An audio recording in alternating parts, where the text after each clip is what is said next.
इस स्तोत्र को पा लेना ठीक वैसा ही है जैसे मरुस्थल में अमृत की धारा बह उठे, ठीक वैसा ही जैसे पतझड़ में अचानक वसंत उतर आए। जय श्री राधा कृष्ण। इस महाचमत्कारी स्तोत्र की महाशक्ति का अनुमान आप इसी बात से लगा सकते हैं कि यह स्तोत्र स्वयं महादेव ने श्री कृष्ण के लिए रचा है। इस स्तोत्र का वर्णन ब्रह्म वैवर्त पुराण में आता है। इस स्तोत्र की फलश्रुति में उल्लेख है, शंभु द्वारा रचित इस स्तोत्र को जो मनुष्य संयम पूर्वक पढ़ता है उसे सभी सिद्धियां प्राप्त होती है और प्रत्येक चरण में उसे विजय मिलती है। उसके मित्र निरंतर बढ़ते हैं, धन और ऐश्वर्य की प्राप्ति होती है, शत्रुओं की सेनाएं नष्ट हो जाती है और दुख व पाप दूर हो जाते हैं। ऐसे स्तोत्र को न सुनना आपके जीवन की विडंबना साबित होगी। ऐसे रहस्यमयी और दिव्य स्तोत्र एवं स्तुतियां हम आपके लिए लेकर आते रहते हैं, इसीलिए चैनल को सब्सक्राइब अवश्य कीजिएगा, वीडियो को अंत तक अवश्य देखें और वीडियो के अंत में जय श्री माधव कमेंट करना न भूलें। ऐसे रहस्यमयी और दिव्य स्तोत्र अपने संबंधी जनों से साझा अवश्य करें, यह पुण्य का कार्य है। आइए सुनते हैं शंभुकृतं श्री कृष्ण स्तोत्रम। ओम अथ शंभुकृतं श्री कृष्ण स्तोत्रम। जय स्वरूपं जयदं जयेशं जयकारणं प्रवरं जयदानाञ्च वन्दे तमपराजितं विश्वं विश्वेश्वरेशं च विश्वेशं विश्वकारणं विश्वाधारं च विश्वस्थं विश्वकारणकारणं विश्वरक्षाकारणं च विश्वघ्नं विश्वजं फलबीजं फलाधारं फलं च तत्फलप्रदं तेजः स्वरूपं तेजोदं सर्वतेजस्विनाम्बरम् इत्येवमुक्त्वा तन्नत्वा रत्नसिंहासने वरे नारायणं च सम्भाष्य उवास स तदाज्ञया। इति शंभुकृतं स्तोत्रं यो जनः संयतः पठेत् सर्वसिद्धिर्भवेत्तस्य विजयं च पदे पदे सन्ततं वर्धते मित्रं धनमैश्वर्यमेव च शत्रुसैन्यं क्षयं याति दुःखानि दुरितानि च।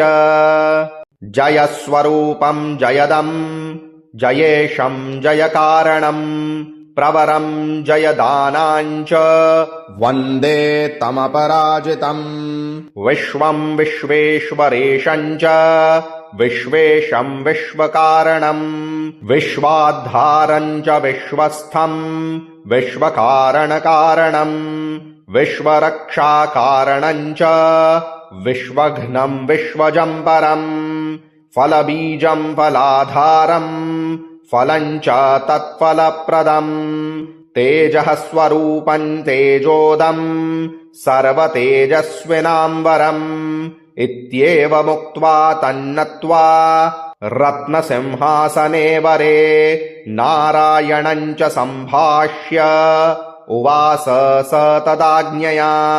इति शंभुकृतं स्तोत्रं यो जनः संयतः पठेत् सर्वसिद्धिर्भवेत्तस्य विजयं च पदे पदे सन्ततं वर्धते मित्रं धनमैश्वर्यमेव च शत्रुसैन्यं क्षयं याति दुःखानि दुरितानि च।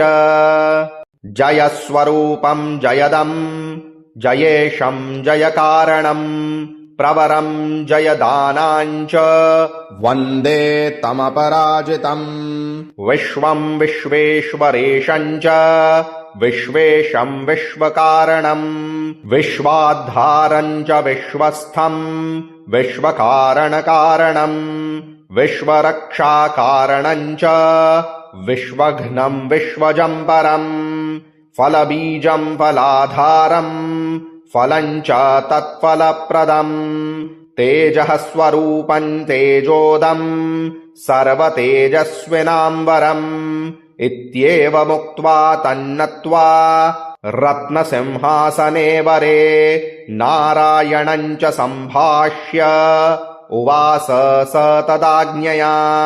इति शंभुकृतं स्तोत्रं योजनः संयतः पठेत् सर्वसिद्धिर्भवेत् तस्य विजयं च पदे पदे सन्ततं वर्धते मित्रं धनमैश्वर्यमेव च शत्रुसैन्यं क्षयं याति दुःखानि दुरितानि च जयस्वरूपं जयदं जयेशं जयकारणं प्रवरं जयदानाञ्च वन्दे तमपराजितम् विश्वं विश्वेश्वरेशं च विश्वेशं विश्वकारणं विश्वाधारं च विश्वस्थं विश्वकारणकारणं विश्वरक्षाकारणं च विश्वघ्नं विश्वजं परम् फलबीजं फलाधारं फलं च तत्फलप्रदम् तेजः स्वरूपं तेजोदं सर्वतेजस्विनाम्बरम् इत्येवमुक्त्वा तन्नत्वा रत्नसिंहासने वरे नारायणं च सम्भाष्य उवास स तदाज्ञया इति शम्भुकृतं स्तोत्रम् योजनः संयतः पठेत् सर्वसिद्धिर्भवेत् तस्य विजयं च पदे पदे सन्ततं वर्धते मित्रं धनमैश्वर्यमेव च शत्रुसैन्यं क्षयं याति दुःखानि दुरितानि च जयस्वरूपं जयदं जयेशं जयकारणं प्रवरं जयदानाञ्च वन्दे तमपराजितम् विश्वं विश्वेश्वरेशं च विश्वेशं विश्वकारणं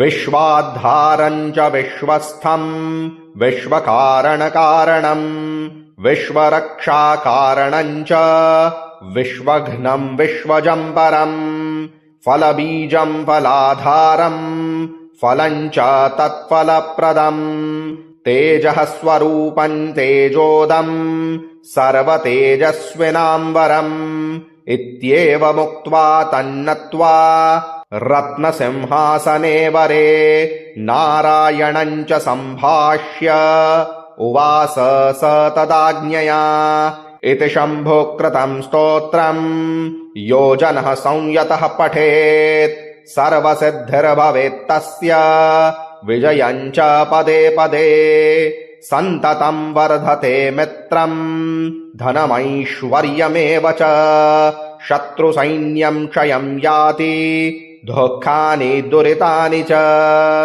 ॐ ब्रह्मवैवर्ते शम्भुकृतं श्रीकृष्णस्तोत्रम्।